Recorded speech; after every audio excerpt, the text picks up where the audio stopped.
বাংলাদেশে হঠাৎ করেই ওমরা ভিসা ইস্যু বন্ধ করেছে সৌদি দূতাবাস। ৬ মার্চ থেকে নতুন ভিসা দেওয়া স্থগিত থাকায় বিপাকে পড়েছেন ওমরায় যেতে চাওয়া ধর্মপ্রাণ মুসল্লিরা।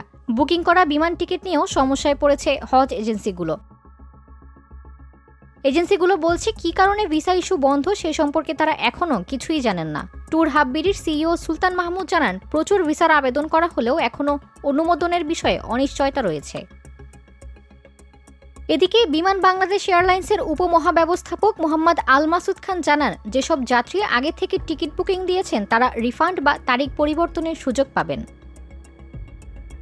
ধর্ম মন্ত্রণালয়ের সচিব AKM আফতাব হোসেন প্রামাণিক জানান, এ বিষয়ে সৌদি দূতাবাসে লিখিতভাবে জানানো হবে এবং হজ এজেন্সিস অফ বাংলাদেশের ইফতার মাহফিলে আলোচনা করা হবে। এছাড়া এবারের হজে 15 বছরের নিচে কেউ যেতে পারবে না বলে জানিয়েছে ধর্ম মন্ত্রণালয়।